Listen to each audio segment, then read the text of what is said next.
Los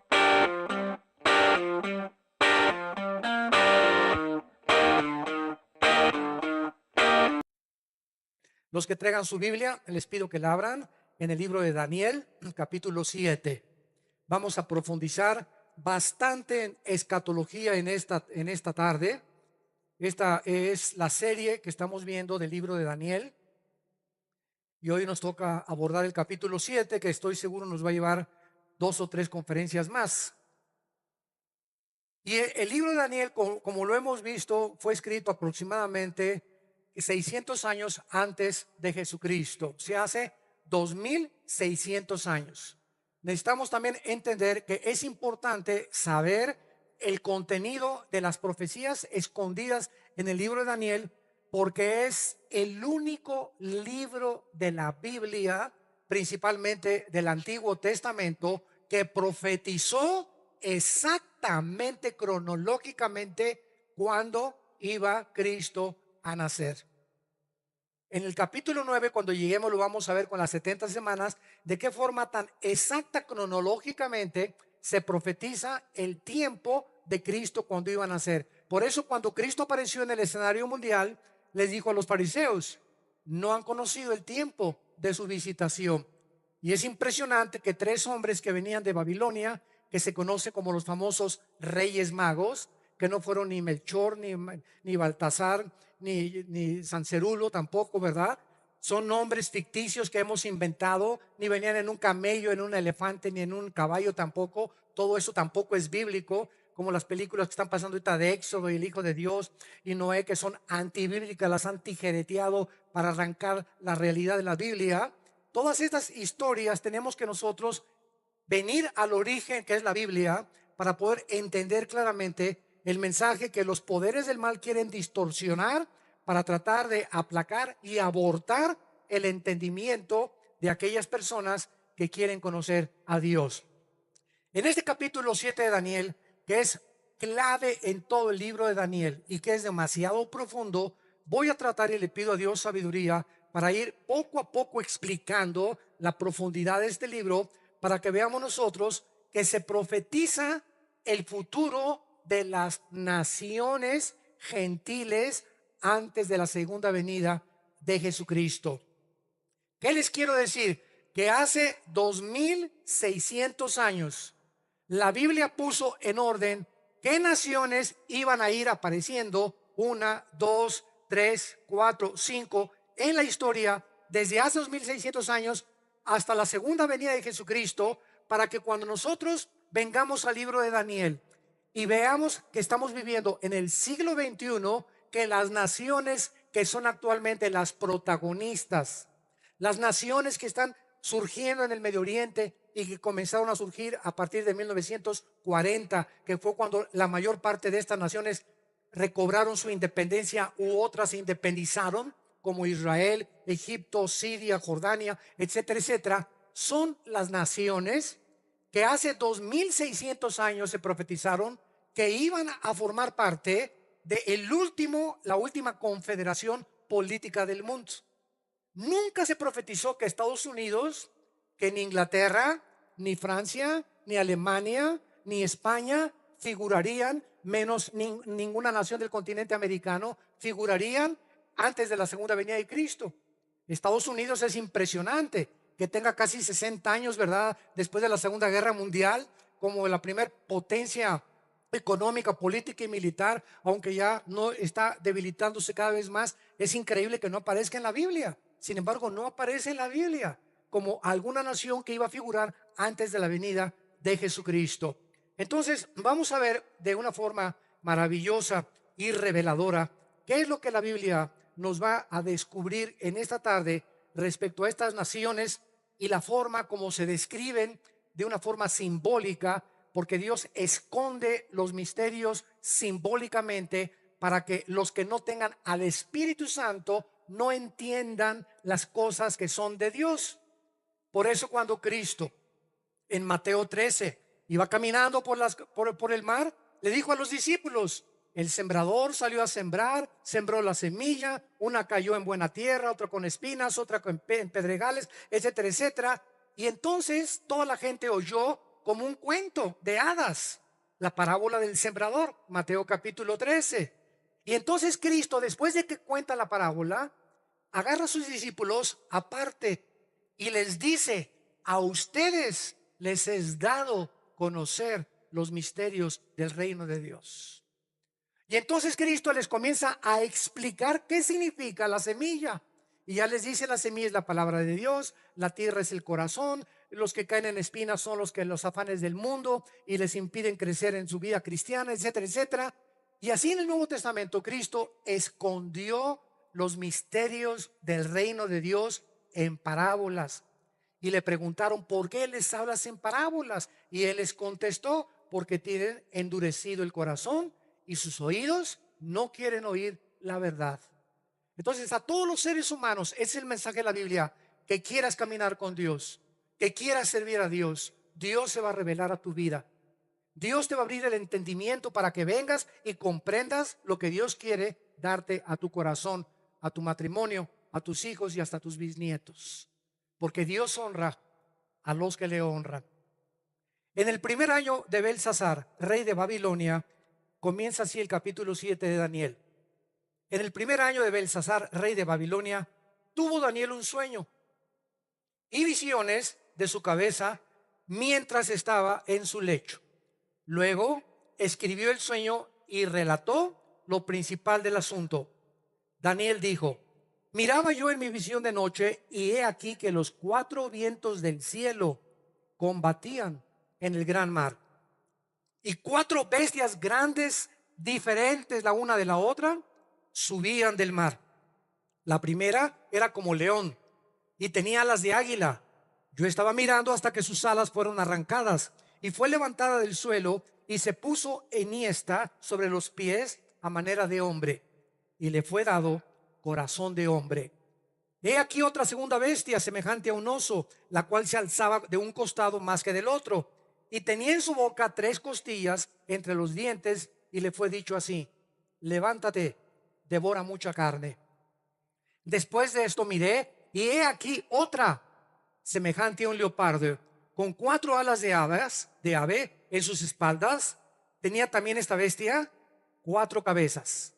Después de esto miraba yo en las visiones de la noche, y he aquí la cuarta bestia, espantosa y terrible, y en gran manera fuerte, la cual tenía unos dientes grandes de hierro, devoraba y desmenuzaba, y las obras hollaba con sus pies, y era muy diferente de las otras bestias que vi antes de ella, y tenía 10 cuernos. Mientras yo contemplaba los cuernos, he aquí otro cuerno pequeño salía entre ellos, y delante de él fueron arrancados tres cuernos de los primeros, y he aquí que este cuerno tenía ojos como de hombre y una boca que hablaba grandes cosas. Vemos inmediatamente en este lenguaje figuras. Vemos una visión, vemos bestias, vemos cuernos, vemos animales, y toda esta interpretación se encuentra dentro de las mismas páginas de la Biblia. Y esta es la razón por la cual, si tú estudias Apocalipsis, necesitas forzosamente estudiar Daniel, porque Daniel y Apocalipsis son exactamente la misma revelación de Dios con diferentes símbolos, y cuando los juntamos se nos aclara, y las piezas rompecabezas, una pieza del rompecabezas aquí en Apocalipsis no entiende esto, la tiene Daniel. Algo de Daniel le falta y lo tomo de Apocalipsis. Y así la Biblia es la suma o el conjunto de una sola verdad. ¿Cuál es la razón por la cual existen las sectas como Testigos de Jehová, Mormones, La Luz del Mundo, Pare de Sufrir, etcétera, etcétera? Que las sectas se caracterizan en sacar un versículo de la Biblia o un pasaje chiquito de la Biblia y lo interpretan sin tomar en cuenta las otras porciones de la Biblia, y entonces se desarrolla lo que se conoce como una herejía.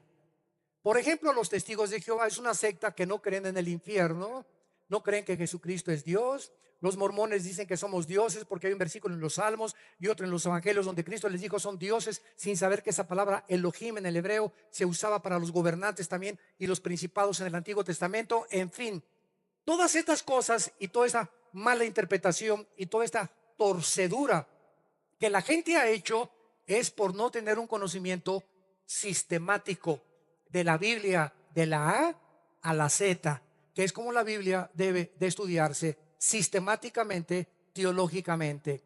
Muy bien, veamos nosotros que este capítulo, como dijimos, es de los más importantes de las profecías de los últimos tiempos en el Antiguo Testamento, porque nos revela el curso de los eventos del futuro de las naciones.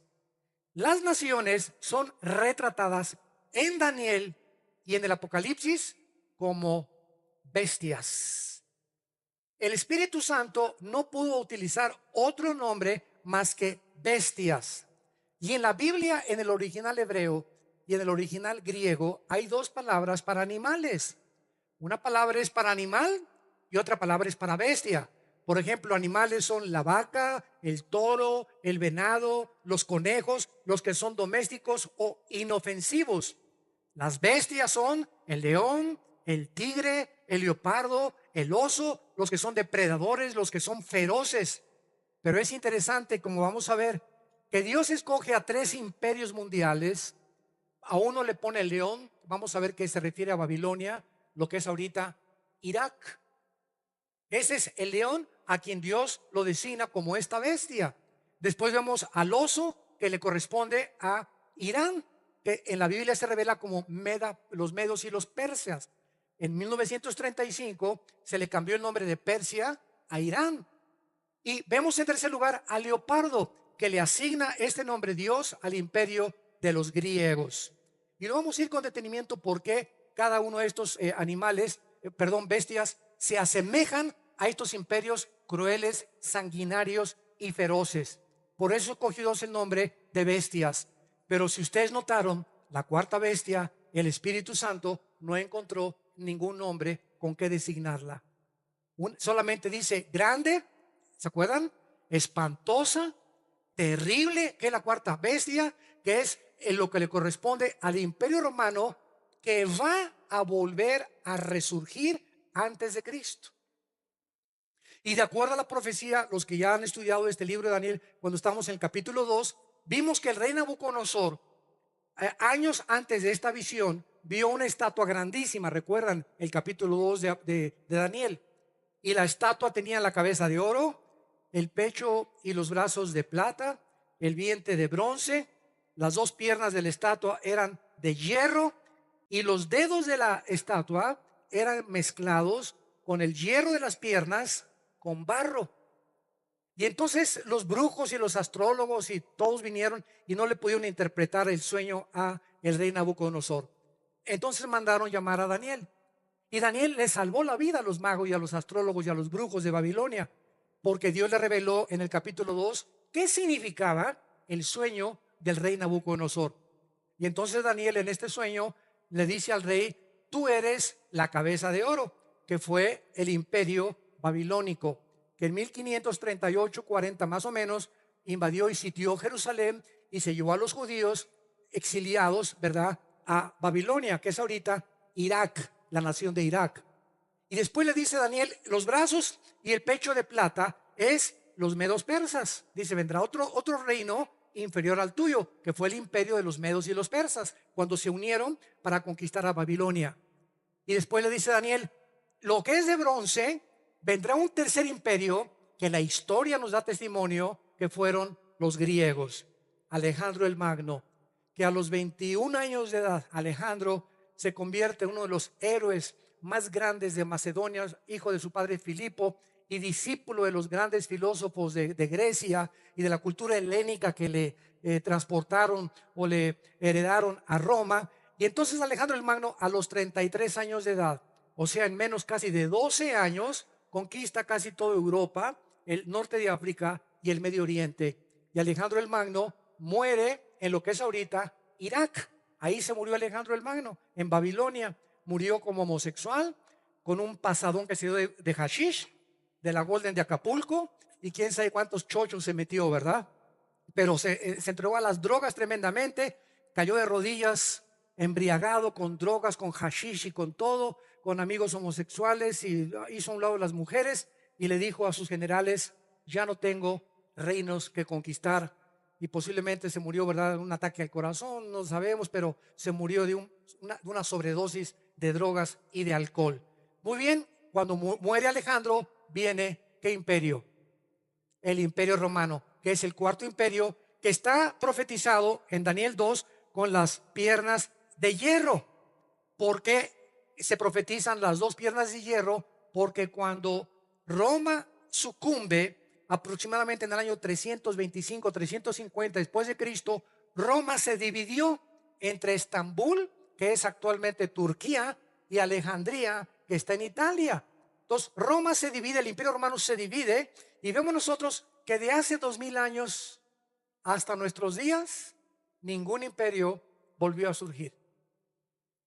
Y vamos a ver que los dedos de los pies, la mezcla de hierro con barro del estatua de Nabucodonosor, es exactamente los 10 cuernos que en Daniel representan la última forma de gobierno mundial, y el cuerno pequeño, como lo vamos a ver, es el famoso anticristo, que surgirá de 10 naciones que formaron el imperio romano, y el cuerno pequeño surgirá ya que haya una unión. Escuchen esto es muy importante.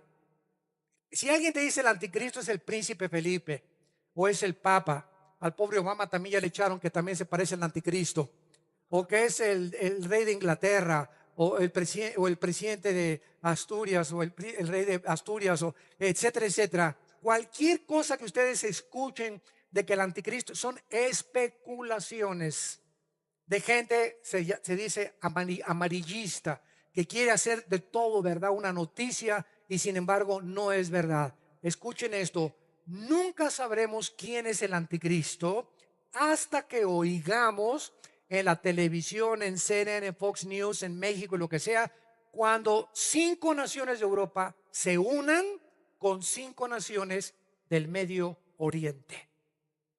Cuando oigamos que se firma un tratado entre Europa y el Medio Oriente, donde 5 naciones del Medio Oriente y 5 de Europa firman un tratado para garantizar el flujo del petróleo al occidente, porque esta es la razón por la cual el Medio Oriente ya no depende de Estados Unidos. Ahorita el Medio Oriente y el mundo entero depende del petróleo. ¿Ok? Muy bien. Si tú vas a Francia y Francia quiere comprar petróleo, no puede usar francos, tiene que comprar dólares, porque el precio del petróleo está establecido internacionalmente en dólares. Los españoles, si quieren comprar petróleo, tiene que ser en la moneda de España. Los ingleses con libras esterlinas, los italianos con la libra italiana. En México tenemos que comprar los pesos en dólares, y se compra en dólares el petróleo. Por eso ahorita el petróleo está en casi $65 el barril. No sé si han leído las noticias. En Estados Unidos nunca había estado tan barata la gasolina. Está casi a 2.5, 2.10 el galón de gasolina. La regular que le llaman, la premium, está como a 2.40. Está casi más barata que en México. El dólar, como ustedes lo saben, está en 14 pesos. Estaba en 14.80 hace 3, 4 días. 14.85. ¿Por qué? Porque al bajar el precio del petróleo, amuelan a Rusia y a los países de la Organización de Exportadores de Petróleo, que se llama la OPEP. El dólar se fortalece, y esta es una de las misericordias que tiene Dios, yo lo creo, tal vez como última oportunidad para los Estados Unidos de Norteamérica, como una de las últimas oportunidades. Ahora, muy bien, la OPEP, los países exportadores de petróleo, están haciendo una confabulación para que ya no se compre el petróleo en dólares, sino en euros. Pero esto fue hace 2 años o un año, año y medio. Compren ustedes la revista que se llama The Economist, el Economista. Ahí viene es la mejor información no amarillista de la realidad de los valores financieros internacionales, de los bancos, de lo que está pasando en cada país económicamente. Se llama El Economista. La venden en cualquier puesto de periódicos. Y ahí puedes tú encontrar claramente que por qué no se estableció en euros el petróleo. Simplemente porque España, Portugal, Italia y Grecia, ¡pum!, se hundieron económicamente. Quedó sobreviviendo o con el salvavidas en el mar Alemania. Entonces Alemania pertenecía al Fondo Económico Internacional y hubo un fondo para prestar dinero a las naciones que pertenecen a la Unión Europea para ayudarlas de salir, que se estaban ahogando. Pues ese fondo ya se acabó. Entonces Alemania ya no puede ayudar a nadie. Por eso no se metió a la guerra de Ucrania, ni a la de Crimea, ni hizo nada cuando volaron un avión arriba de Ucrania con más de 250 pasajeros. Había alemanes, había holandeses. En Europa no se hizo nada absolutamente contra los rusos, contra Putin, sabiendo y demostrado que fueron ellos. La pregunta es ¿por qué? Siempre que nos metemos a los conflictos internacionales, veamos cómo se están moviendo todas las piezas y nos están llevando precisamente a donde la Biblia nos dice. ¿Por qué no entraron los países europeos? ¿Por qué Putin lo dejaron libremente que se echara el avión y que lo tumbaran y que invadiera una nación, etcétera, etcétera? Les voy a decir por qué. Porque Rusia es el proveedor más grande del mundo de gas a Europa. Y cualquier bronquitis que tengan les corta Putin el gas. Entonces, ahorita, ¿qué pasó? Lo único que han podido hacer con la ayuda de Estados Unidos y de Inglaterra y de Francia principalmente, Alemania ya está más o menos recobrando y dándose cuenta que están duros los cocolazos, como decimos aquí en México, están comenzando a hacer embargos a Rusia y esta baja del petróleo tiene como propósito arrinconar a Putin. Porque ahorita Rusia está casi al borde de la bancarrota económica. Entonces, esto lo ha debilitado para ya no seguir expandiendo lo que él quiere volver a resurgir en la antigua República Socialista Soviéticas y que Rusia otra vez vuelva a ocupar la supremacía política, económica y militar que anhelan volver a tener en el mundo. Entonces, esta es la razón. Todo en el mundo tiene el porqué. Todo es un ajedrez en el mundo, ¿verdad? Jaque a la reina y sacrificios de los peones para finalmente darle jaque mate al rey. Es un ajedrez cósmico lo que se mueve. Y así como se mueven las cosas en el mundo, detrás de los protagonistas, detrás de los gobernantes, detrás de las naciones, la Biblia nos revela y nos corre las cortinas que hay un mundo espiritual ejerciendo influencia en lo que pasa en el mundo. Entonces, si todas estas situaciones están llevando a Europa ahorita a una quiebra casi económica, debilitando a Rusia, ¿qué significa esto? Que es de acuerdo a la historia. Como dice el dicho, la historia nos enseña que el hombre no aprende de la historia. ¿Qué nos está enseñando la historia? Que todos los grandes dictadores como Saddam Hussein, como Adolfo Hitler, como José Stalin, como Benito Mussolini, como todos, como Atila, como Carlomagno, todos estos hombres surgieron en medios de un caos económico. Cuando comienzan a hundirse ya las naciones, la gente pide pan y agua. No me importa qué partido gane, no me importa qué presidente, a quién pongan de presidente, denos de comer. Y esto surgió desde Roma, cuando los romanos descubrieron, los filósofos romanos en el Senado, que mientras al pueblo le des circo, maroma y teatro, los mantienes contentos. Y mientras el pueblo tenga que comer y los entretengas, por eso el Coliseo romano mataban a los cristianos con los leones y la gente feliz, tú veías el Coliseo romano, sí, que les arranquen, y se convirtió en un espectáculo impresionante, una deshumanización que hubo y una depravación del Imperio Romano que degradó la inmoralidad al Imperio Romano y ha vuelto a resurgir los mismos demonios en el siglo XXI. Y lo que nos vemos ahorita con este grupo de ISIS, abriendo a las mujeres embarazadas de arriba abajo con un machete, degollando a las personas, a los niños cortándole los brazos para que nunca sean guerreros, si no se convierten a la religión radical musulmana. Todo lo que estamos viendo en el mundo ahorita. Hace poco en Afganistán que entraron a una escuela a matar a más de 100 niños con la ametralladora. Por favor, ¿qué es eso? ¿Qué está pasando en el mundo, verdad? Lo que pasó en México, en fin, vemos un mundo que se está deshumanizando, donde están matando los padres a los hijos a los padres, el afecto natural se está perdiendo, el amor entre los cristianos se está perdiendo. Yo por eso ya no me meto en internet a buscar nada de los cristianos, porque un cristiano ataca a otro, otra iglesia a otro. Hay cristianos que son verdugos ya sociales y sacan a un predicador y le sacan hasta de que ese murió su abuelita. Volteamos los cañones entre nosotros, desprestigiándonos, atacándonos, diciéndonos esto, diciéndonos aquello, que este, que el otro, que por aquí, por allá. Y estamos llamados a denunciar las herejías. pero no a las personas las tenemos que amar, porque fuimos creados a la imagen y semejanza de Dios. Entonces yo puedo estar de desacuerdo contigo, predicador, estás predicando barbaridades, pero yo te respeto como persona. Yo no ataco a tu persona, ataco lo que sale de tu boca. A un homosexual lo tengo delante de mí y le digo, lo amo y lo abrazo al homosexual, o a una lesbiana. ¿Por qué? Porque son seres creados a la imagen y semejanza de Dios, pero al mismo tiempo le digo, te amo y estoy para servirte, pero no estoy de acuerdo con el estilo de vida que has abrazado. Entonces, esta es la razón que tenemos que entender, porque hemos perdido completamente de vista la guerra espiritual. Y cuando nos mordemos unos a otros y nos atacamos unos a otros y sacamos el machete y comenzamos entre nosotros mismos a atacarnos iglesia contra iglesia, es cuando nos hemos dado cuenta que la apostasía está en su apogeo. Y Jesucristo lo dijo en Mateo 24:12: por haberse multiplicado la maldad, el amor, y no el amor del mundo, porque el amor del mundo nunca ha tenido amor, el amor de los cristianos se enfriará. No perdamos entre nosotros el amor. Perdonémonos, soportémonos, tolerémonos. 70 veces 7 me has ofendido, 70 veces te perdono. Pero jamás guardar rencor contra nadie. Nunca te atrevas, es un lujo la amargura en el corazón de un cristiano. No lo hagamos. Perdona, soporta y ora por aquellos que te hacen la guerra. Porque la guerra no es el que te hace la guerra físicamente, son potestades espirituales, demonios detrás de esas personas o de esos, entre comillas, cristianos que quieren ultrajarte, traicionarte, calumniarte, y ora contra sus demonios. No ataques a la persona porque pierdes de vista la guerra espiritual. Muy bien. Veamos pues en primer lugar esta revelación que Dios le dio a Daniel. Y veamos en primer lugar que dice el versículo 2. Y aquí ya comenzamos a sumergirnos en las profundidades del océano espiritual. Miraba yo en mi visión de noche, he aquí que los 4 vientos del cielo combatían en el gran mar.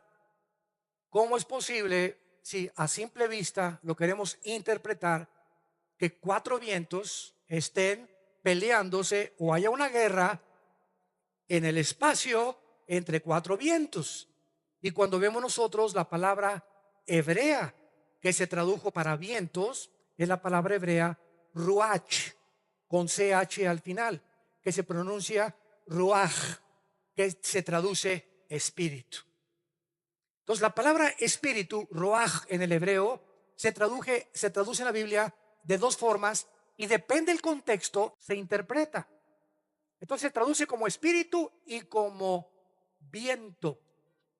¿Por qué se tradujo como viento? Aquí, en otras palabras, Daniel ve 4 espíritus, del norte al sur, este y occidente. 4 espíritus, y fíjense lo que dice: combatían ¿en dónde? ¿Ya lo vieron?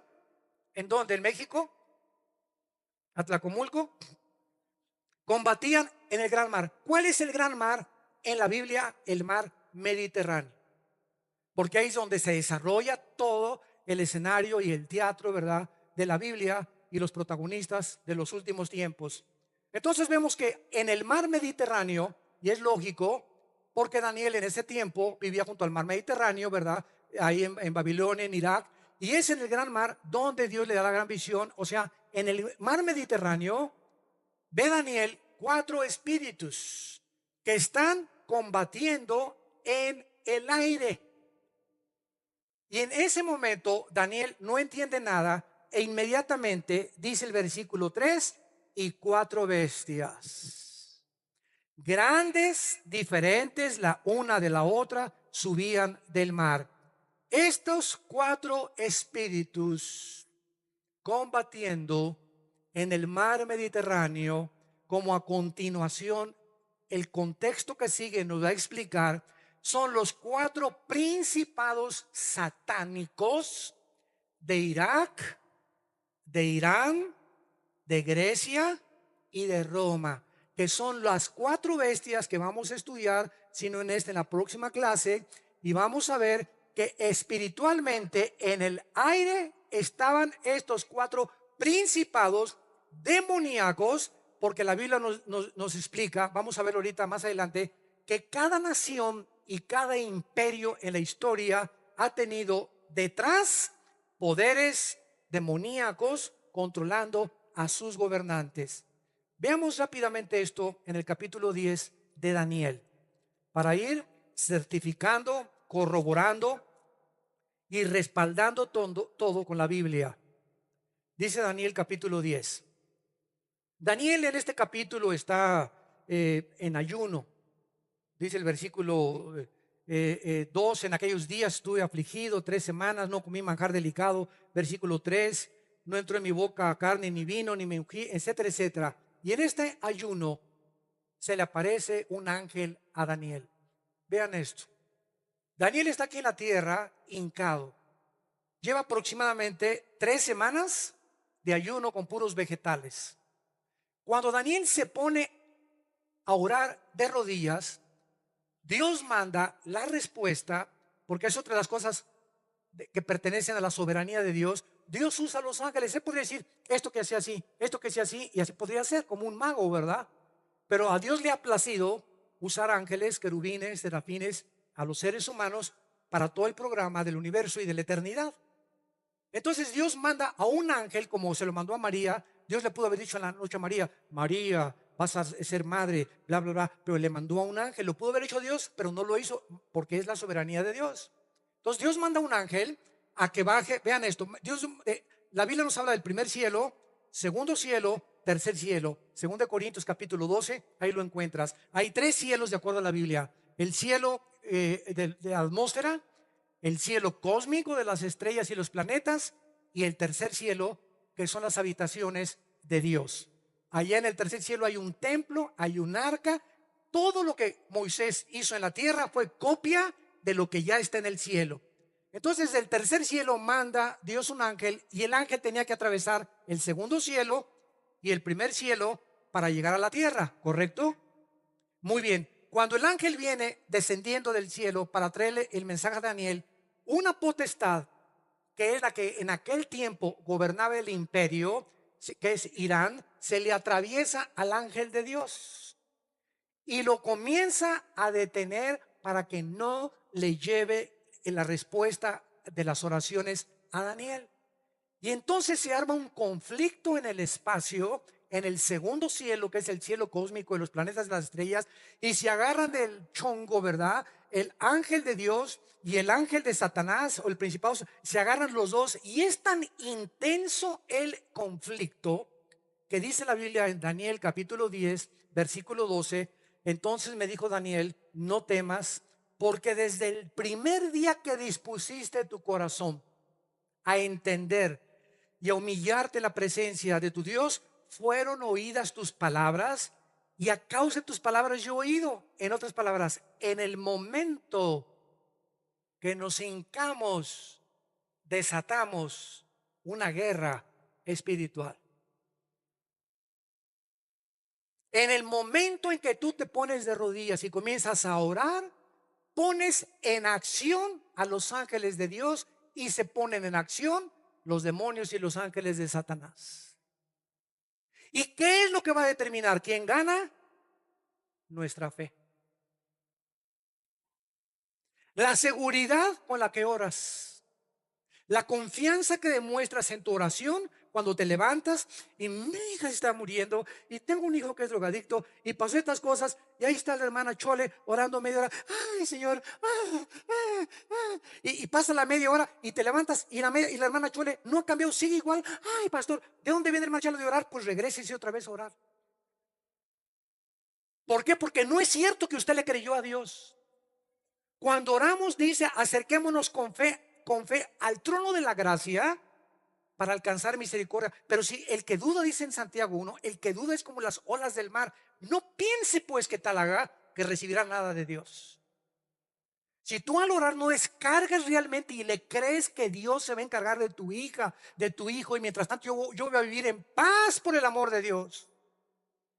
Yo tengo que vivir en paz, no puedo vivir y tengo 10 y mi esposo y por aquí para allá. Estás en incredulidad total.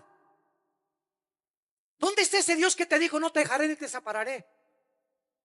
¿Dónde está ese Dios que te dijo yo soy tu pastor? ¿Dónde está este Dios que dice espérate, confía en mí mientras viene la respuesta? Hay una lucha ahorita, tú sigue confiando en mí. No pierdas tu tranquilidad, no pierdas tu serenidad. Echa fuera la ansiedad, la depresión y el estrés de tu vida. Soy tu Dios que no te dejo. Mi vida di por ti en una cruz.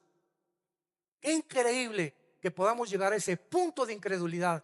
Y por eso no recibimos nada de Dios. ¿Y por qué no me contesta Dios? Por tu incredulidad, por la forma como vives. Vives, eres cristiano, pero vives como ateo.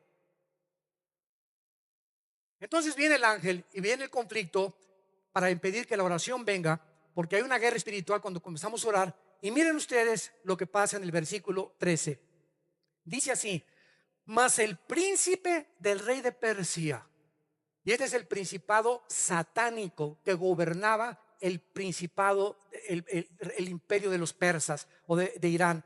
El príncipe del rey de Persia se me opuso durante 21 días, durante las 3 semanas que Daniel oró y ayunó, duró una guerra en el cielo. 3 semanas de ayuno desataron una guerra tal, escuchen, que el ángel que mandó Dios tuvo que pedir ayuda a uno de los arcángeles de Dios para que lo ayudara a la lucha y bajara a entregarle el recado a Daniel. Dice: se me opuso 21 días, pero he aquí Miguel. Miguel es el arcángel de Dios y guardián de Israel. Miguel, uno de los principales príncipes, vino para ayudarme, y sabemos que no es un príncipe terrenal, es un príncipe espiritual. Vino para ayudarme y quedé allí con los reyes de Persia.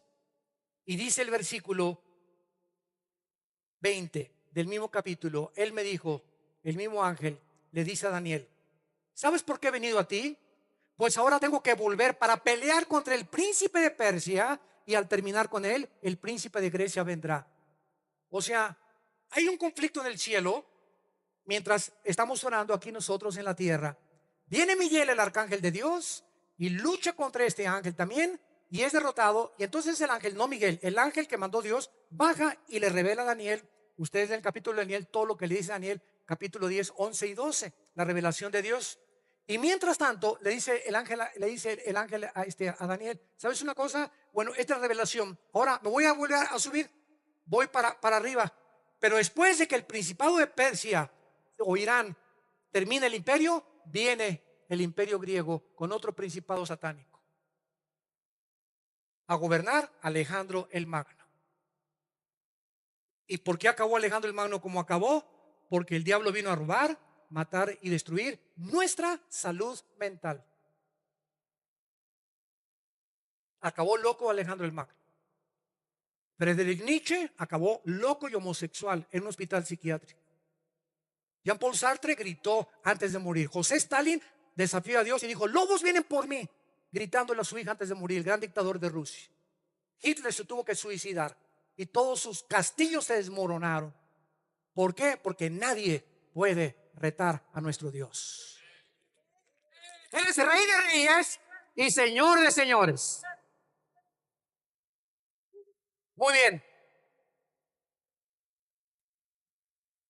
Una vez que ya hemos despejado más incógnitas y que nos damos cuenta que estos 4 vientos eran 4 potestades y que son las potestades de los imperios que a continuación Daniel va a describir, regresamos a Daniel capítulo 7. Vemos nosotros otra revelación tremenda de estas 4 potestades o estos ángeles en el cielo que están divididos entre los que sirven a Dios y los que sirven a Satanás. Recuerda algo: Lucifer, Dios no creó al diablo, como me dijo una vez un ateo. Oye, ¿para qué crea Dios al diablo? Entonces Dios es el creador del mal. Y le contesté: burro. Dios no creó al diablo, Dios creó a un querubín. Ezequiel 28 lo describe, llamado Lucifer, o el lucero de la mañana. Y ese querubín se rebeló contra Dios y él se convirtió en diablo. La palabra diablo significa el que acusa. Y se convirtió en Satanás. La palabra Satanás tampoco es el nombre del diablo. Satanás significa el adversario. Entonces Lucifer se convierte en el adversario enemigo de Dios y el que nos acusa el día y de noche. Por eso cualquier cristiano que comience a acusar a los demás está haciendo la obra de Satanás. Porque Satanás nos va a aparecer y te va a soplar la noche: mira, tu suegra, cuídate de ella. Él va a mandar a alguien, nos va a mandar puede ser tu novia, tu novio, amigos, etcétera, etcétera, que comienzan a sembrarnos semillas de dudas.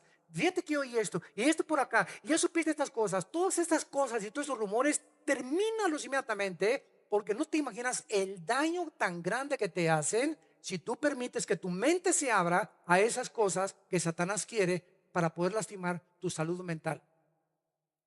Ahora, veamos en Zacarías, después de Daniel, para que no se vayan a Génesis, sigue Oseas, después de Daniel, después sigue Amós, Miqueas, Nahum y Zacarías. Zacarías capítulo 6. Vean qué tremenda revelación. Zacarías me encanta. Y no he acabado de estudiar como se debe de estudiar este libro que me da dolores de cabeza. Está tremendo en escatología está tremendo Zacarías. El capítulo 6 dice así: de nuevo alcé mis ojos y miré. ¿Ya se abrocharon los cinturones? A ver si se pueden comer esta milanesa. Alcé mis ojos y aquí 4 carros que salían de entre 2 montes, y aquellos montes eran de bronce. En el primer carro había caballos alazanes, en el segundo carro caballos negros, en el tercero caballos blancos, en el cuarto caballos overos, rucios rodados. Respondí entonces y dije al ángel, o sea, Zacarías le preguntó al ángel que hablaba conmigo: Señor mío, ¿qué es esto? Y el ángel me respondió y me dijo: estos son los 4 vientos de los cielos. ¿Ven cómo la Biblia se interpreta a sí mismo y encontramos en la Biblia, mientras más la estudiamos y profundizamos, las respuestas? Estos son los 4 vientos de los cielos que salen después de presentarse delante del Señor de toda la tierra. Sabemos que el viento es, ¿verdad?, insípido, incoloro, inodoro. El viento no tiene ninguna vida, ¿verdad? Se refiere a potestades. Y vemos nosotros que la Biblia retrata en Job capítulo 1, también no vamos ahí, pero en Job capítulo 1 se presenta Satanás, ¿se acuerdan? Y sube al tercer cielo con sus ángeles caídos y le pregunta a Dios: ¿de dónde viene Satanás? Y Satanás contesta: de rodear la tierra y andar por ella. Revelándonos Dios, ¿verdad?, que Satanás tiene un control absoluto sobre nuestro planeta, sobre las naciones, y que todas las revoluciones, golpes de estado y las guerras son provocadas por principados, potestades satánicas, que ponen en conflicto al gobernante de una nación contra el gobernante de otra nación, y así la Primera Guerra y la Segunda Guerra Mundial y la Guerra de Vietnam y la Guerra de los 6 días, y todas las guerras tienen un inicio de conflictos por poder, por avaricia, por control de gobernantes que quieren expandir sus naciones o que quieren invadir otras o continuar con el colonialismo, etcétera, etcétera. Pero detrás de todo esto se encuentran principados satánicos. Y esta es la razón por cuando el cristiano comprende esto y lo entiendes, vives de rodillas por el amor de Dios. Vives de rodillas, orando diario por nuestros hijos, nuestro matrimonio, nuestra salud mental, nuestra salud física, nuestro trabajo, por los hermanos, por los pastores, por los gobernantes, por el presidente de México, el de Estados Unidos, los que nos vengan a la memoria, orando, dice Efesios capítulo 6, versículo 17, orando en todo tiempo, con toda oración, por todos los santos, con toda oración y súplica en el Espíritu. Y tú te levantas y te echas una persinada y dices que ya oraste y que ese es tu devocional, por el amor de Dios. Y ese es el cristianismo que se está viviendo en el mundo. Estamos en una guerra, en un conflicto espiritual, donde la más grande arma, más poderosa que la bomba de hidrógeno, es la oración. Y cuando hacemos reuniones de oración, aquí el pastor Carmona dirige una vez al mes, los domingos de reuniones de oración, vienen 10, 15 personas. Y cuando nos juntamos 20, 30, 40, hace explosión la oración. Porque dijo Cristo que cuando nos pongamos de acuerdo, no solamente uno, 2 o 3, dijo Cristo, con 2 o 3, no se imagina la explosión que producen en el mundo invisible espiritual. Y se te concederá lo que estás pidiendo. Entendamos que las reuniones de oración es lo más importante de la vida cristiana. Las batallas se ganan de rodillas, las peleas se ganan de rodillas, Todas las victorias se ganan de rodillas. No hay nada que Dios haga a través de su poder más que a través de la oración. Oren en todo tiempo, orad sin cesar. Dice primera de Tesalonicenses capítulo 5 versículo 23. Muy bien, vemos entonces aquí, ¿verdad? Estos 4 carros que están recorriendo la tierra. ¿Se acuerdan ustedes de Elías en segunda de Reyes capítulo 2? A Elías, ¿se acuerdan ustedes que estaba caminando Elías en el campo? ¿Y qué pasó? Vuelven otra vez estos carros que están ahorita apareciendo como platillos voladores. Por cierto, el desayuno de marzo que vamos a tener se va a llamar los ovnis, los demonios y el anticristo. Ahí nomás para el ratón. Porque voy a hablar exactamente de la relación que hay ahorita entre el mundo espiritual de los demonios, las apariciones de los supuestos ovnis y el anticristo. Y tú puedes decir, ¿qué relación hay, verdad? Vengan al desayuno de marzo y se los vamos a contar. Pero noten ustedes, cuando es arrebatado Elías y llevado al cielo, dice la Biblia en 2 de Reyes capítulo 2 que vino un carro de fuego. Aquí en Zacarías no son carros de fuego. Y precisamente, ¿qué es un carro de fuego? Es algo que hace así. Y vino y se lo llevó. Y por eso vienen aquí, ¿verdad? Los ovninólogos. No, pues aquí están los ovnis. Y en Ezequiel 1 están ahí los querubines que te dicen que son extraterrestres, etcétera, etcétera. Y sí es cierto que hay extraterrestres, pero no son marcianos, ni venusinos, ni plutonianos. Son ángeles caídos, satánicos, principados, que tienen el poder, escúchame, de materializar la energía. Tiene el poder que esto comience ahorita a flotar aquí en el aire, de levitar a una persona, de hacer que se te aparezcan algo que no es real, producirte ilusiones ópticas que no son realidad. Tienen el poder de hacer que oigas cadenas en la noche, de que oigas voces, de que haya voces que te digan eres un tonto, nunca vas a hacer nada, mátate, no hay solución. Nos ponen un panorama negro para que ya no avancemos, vienen a abortar la misión que Dios nos ha dado de ser guerreros de Él. Y lo único que se puede hacer contra eso es la oración. Yo les cuento rápidamente una experiencia personal que tuve antier. Llegué de Estados Unidos el viernes, me fui al hotel, teníamos el desayuno el sábado ayer, y me fui al hotel como a las 4 o 5 de la tarde, y no se imaginan ustedes, y esto siempre que hay un evento así fuerte, vienen a tratar de oprimirnos mentalmente. Me vino una depresión. No, comencé a pensar, me sentía así tan deprimido, tenía ganas de llorar y comencé a examinar, pero ¿por qué? O sea, ¿hay alguna razón para que yo esté así? No, no hay ninguna razón.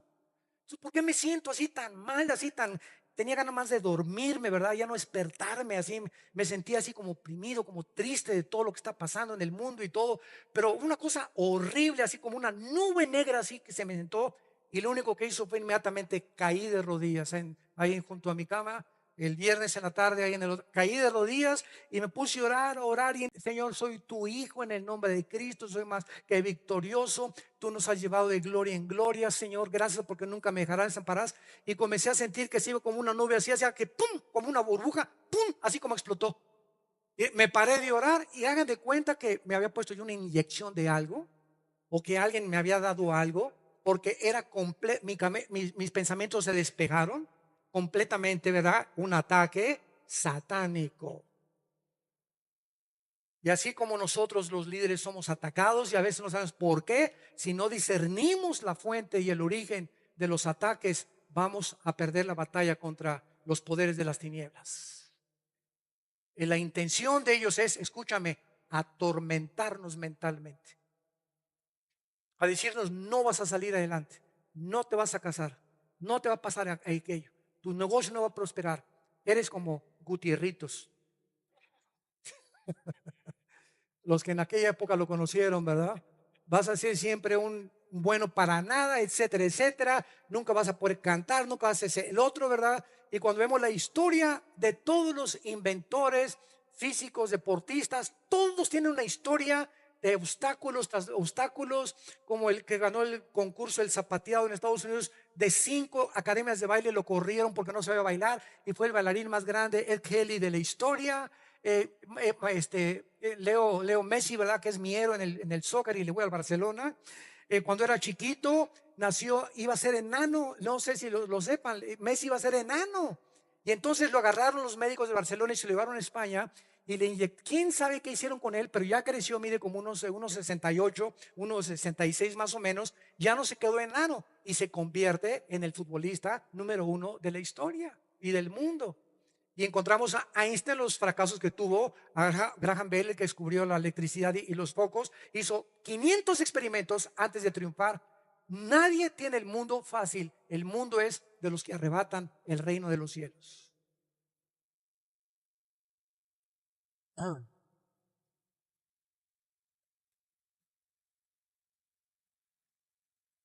Y finalmente vamos a terminar en Apocalipsis capítulo 9, viendo rápidamente que es interesante también. Nos detuvimos bastante con estos 4 principados, pero qué importante es entender esto, irnos despacio. Ojalá que no venga pronto el Señor para que acabemos esta serie. Si no, allá la seguiremos estudiando. En Apocalipsis capítulo 9, dice el versículo 13 en adelante, en la sexta trompeta. Escuchen esto, es la sexta trompeta en el tiempo de la tribulación. El sexto ángel tocó la trompeta y oí una voz de entre los 4 cuernos del altar de oro que estaba delante de Dios, diciendo al sexto ángel que tenía la trompeta: desata a los 4, otra vez el número 4 y otra vez 4 chulis. 4 ángeles, 4 principados. No son demonios, son ángeles caídos, principados. Desata a los 4 principados o a los 4 ángeles que están atados junto al río Éufrates. ¿Dónde se encuentra el río Éufrates? ¿En Lerma? ¿El Mississippi? ¿Dónde se encuentra el río Éufrates? En Irak. Corre desde Turquía y atraviesa Irak y Siria y se desemboca en el Golfo Pérsico, el río Éufrates. Ahí comenzó el jardín del Edén también, Génesis capítulo 2. En Irak comenzó la civilización y ahorita Irak es el centro de la desestabilización internacional. Donde comenzó la civilización, de acuerdo a la Biblia, ahí va a terminar.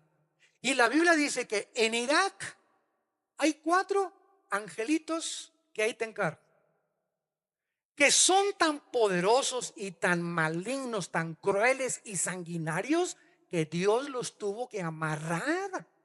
No están sueltos, imagínense nada más hay rangos de maldad también, como hay también grados de bondad y de misericordia y de bien. Hay rangos en el infierno creen que todos van a estar igual, no, unos se van a quemar más que otros. Pero no es literal un fuego que te quema así, pero es un tormento diferente, pero se usa el fuego como un simbolismo. Pero estos 4 ángeles los tuvo Dios que amarrar y van a ser desatados, dice la Biblia, versículo 15, y están preparados, ahí están guardados, amarrados en Irak para la hora, el día, el mes y el año, y matar a la tercera parte de los hombres.